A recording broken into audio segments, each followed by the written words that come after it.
I've talked about knives a few times on this channel, including which design features are good and bad, how to use them, and how to defend against them. But now I want to address what makes a knife good or bad as an everyday carry. If you're going to carry a self-defense knife, what should it be?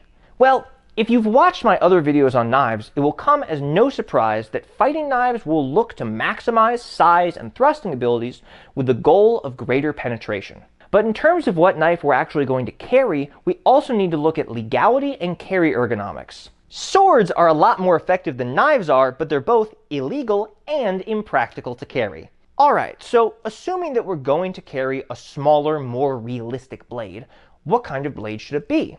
Well, if we want an optimized self-defense knife, it's worth noting that slashing is almost never used in real knife encounters. Watch that video here. And it's also not particularly effective. All evidence points towards the idea that stabbing is far easier, more instinctive, and ultimately more effective. So knives like this Extrema Ratio sheepfoot blade are probably out, as its blunt point and upward-facing spine makes it pretty bad at stabbing. And the same thing goes for karambits, as a sharply curved blade with another upward-facing spine is also anathema to thrusting. Even knives like this can stab, but they aren't exactly optimized for it. The slight recurve means that it gets pretty broad towards the tip, and that's going to hamper penetration, which is the #1 attribute you want in a fighting knife. Likewise, serrations aren't a great idea. Saws are great at getting through hard material using a large number of passes. Human organs aren't hard, nor do we get the luxury of hundreds of precise passes.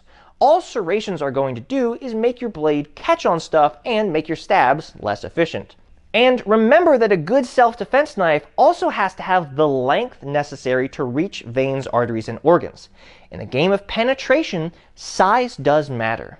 Ideally, long, thin blades with no serrations are going to be the most optimized for stabbing, and are going to give you the best performance in a fight. However, I want to be clear that just because something claims to be optimized for stabbing doesn't mean it's a good knife.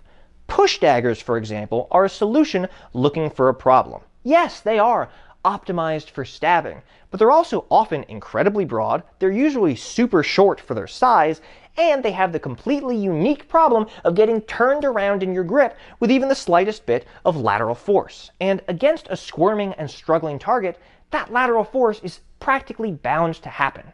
The only real advantage of push daggers is that they let you brace your palm against them in order to push through tougher materials. But quite frankly, human squishy bits just aren't that tough, and the myriad disadvantages of push daggers far outweigh the benefits. But what about spiral knives? They make wounds that can't be stitched closed. No, they don't. Spiral blades are nothing but a gimmick. #1, the wounds can definitely be stitched closed. It's just slightly harder. #2, carrying a knife that doesn't affect your safety in a fight, but does affect the survival chances of your opponent, is a great way to get charged with murder.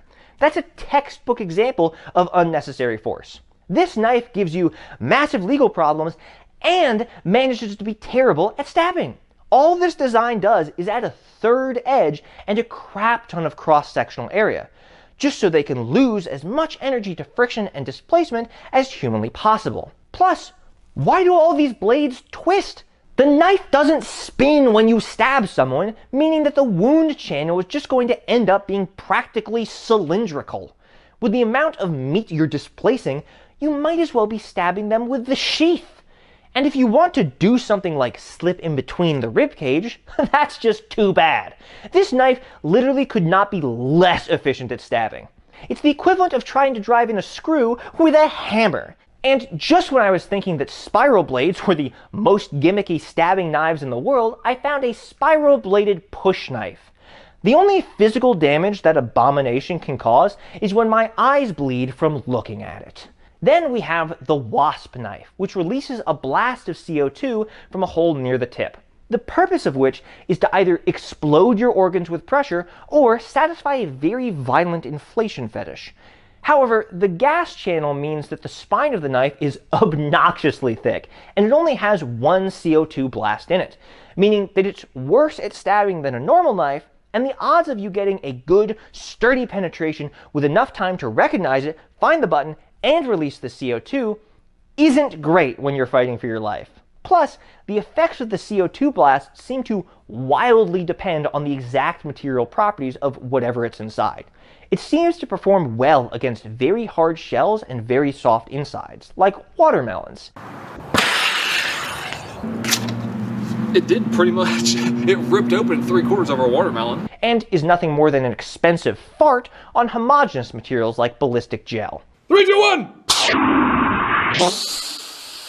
Human beings aren't perfectly homogeneous, nor do we have exoskeletons, so I really don't know what it would do to someone even if it was used perfectly. But at $600, you could have just bought a gun. I actually don't think they're making this product anymore, and the most recent one I can find that was definitely sold was $800 for one that was previously owned. So maybe buy 2 guns.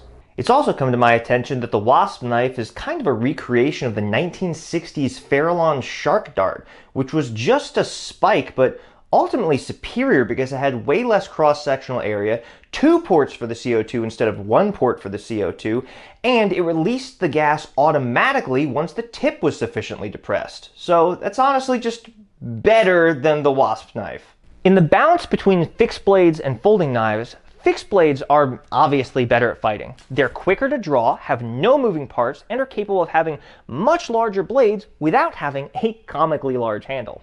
However, they're also more annoying to carry and run into a lot of legal hurdles. Fixed blades almost always have to be carried in a sheath on your belt, which can be a problem if you're not wearing a belt. Plus, depending on where you live, having a large knife on your belt can result in a lot of social judgment. At UNC Chapel Hill, just having a folding knife in my pocket earned me weird looks. A fixed blade would have gotten the police called. Well, can I just conceal the fixed blade? No, you definitely can't. It depends on where you live, but that's probably super illegal. In my state, even having a concealed carry permit for guns does not allow me to conceal any part of a knife. Legal, illegal. Perfectly fine, felony crime. Which also means that just having a fixed blade with an untucked shirt could result in accidentally concealing a weapon every time you put your arms up and down. Is that usually going to be a problem? Hopefully not, unless you happen to run into an officer having a bad day. But the only for sure legally safe way that I can carry a fixed blade is like this. I would like to have friends at some point, and this doesn't exactly scream chill and fun guy. It screams, while you were having premarital sex, I was mastering the blade. Right now, I have 7 folding knives on my body. This is totally legal and completely invisible. You wouldn't know until I did this. If having the most effective fighting knife possible is a matter of daily necessity, then you should probably carry a fixed blade. But for someone like me, who lives in first world country suburbia, a fixed blade probably invites more problems than it solves. I'll likely never get into a self-defense encounter as long as I live, much less need to use a knife in one. So getting weird looks from everyone around me and not being able to enter most places of business doesn't really have a tangible return on investment. Now, assuming we're going to use a folding knife, we have to account for its obvious disadvantages. The main one being how long it takes to deploy. Thumb stubs suck and finger stubs aren't a whole lot better. What about the thumb hole Spidey flick? Dude, are you gonna take this seriously or not? Even switchblades are uncomfortably slow because they have the same problems that thumb and finger stubs do, and you have to find and work the mechanism after drawing the knife. And if you have a nail nick, don't even try to use that in a fight. Trying to open a knife with both hands while in a fight, at that point just accept that you lost. Honestly, the only opening mechanism I've seen that's worth much of anything is the wave opening feature. For those of you that don't know, it's a little hook on the back of your knife blade that catches on your pocket as you pull the knife out. It makes the knife draw and the knife opening happen at the same time, and it results in a faster deployment than even the best switchblades. Any protrusion that can grab the pocket can work. For example, this CRKT stub isn't a hook, but it still works as a wave opening feature. So if my ideal self-defense knife would be a large folding knife with a thin stabby blade and a wave opening feature, do I have any example of that? Yes, kind of. Story time. So after I made my video on karambits, I got an email from someone that works with Lynn Thompson. Yes, the Lynn Thompson of Cold Steel Knives.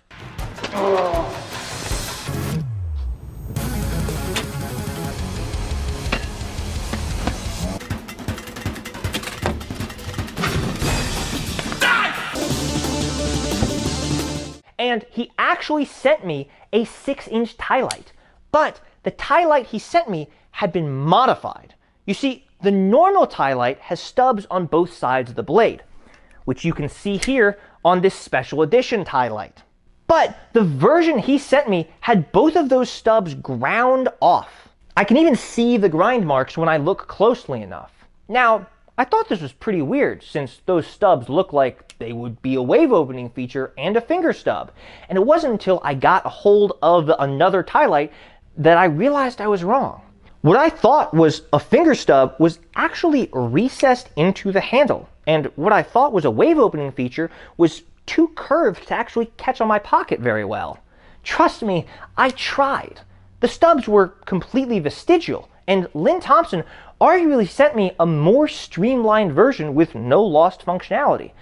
But then I thought, could it gain functionality? So I had my friend and his friend weld a wave opening feature onto the knife. And now I have a large, stabby, concealable knife that deploys quickly while fitting in my pocket. However, there are still a couple of problems with using this knife for self-defense. Number one, it's probably illegal. In my state, ordinary pocket knives are completely legal. But in the text of the law, ordinary pocket knives are defined as being small. Now, you can say that a 6-inch blade is too large, but I'd say that 6 inches is pretty average. Maybe even a little on the smaller side. I mean, if you really want adequate penetration, you could argue that 6 inches is really the minimum. I mean, is anything smaller even worth having? Ultimately, it'll be up to the cop, prosecutor, and jury as to what counts as small, but humor aside, this knife is definitely pushing the boundary. And only size queens like things large enough to push their boundary. Of course, other states have more specific length limits, and this knife violates basically all of them. Now, the downside of carrying a knife like this is that while it absolutely rocks in a fight, it kind of sucks at everything else. I've owned the tie light for a while, and trying to use it for daily tasks feels like picking my teeth with a sword. And realistically, I'm never going to use this in a fight ever in my life. So I could carry something optimized for a situation that will probably never happen, or I could carry something that I'll actually use, which is why my most common EDC is this CRKT. The broader blade helps me slice through things easier, and the serrations help with things like cord or small branches. Cutting cardboard, opening boxes, and cutting string are all way easier to do with something that's not a stiletto blade. However, in a pinch, this knife is still very capable of stabbing someone, and the stub on the back here works well as a wave feature. This might not be perfectly optimized for fighting, but it can fight well enough. Plus, it can do the kinds of things I'll actually end up using a knife for. If the only thing I cared about was having the best possible fighting blade, I'd lug a halberd around. But when I also factor in legality, the odds of getting into a knife fight, and the myriad other things I'm a lot more likely to need a blade for, something like my CRKT works just fine. Ultimately, which knife you carry is going to depend on your unique situation and needs. Are you a tradesman who's probably never going to need a deadly weapon? Just carry a box knife. Do you live in a violent and destitute region of the world where the ability to fight and kill is a part of daily life? Swords it is!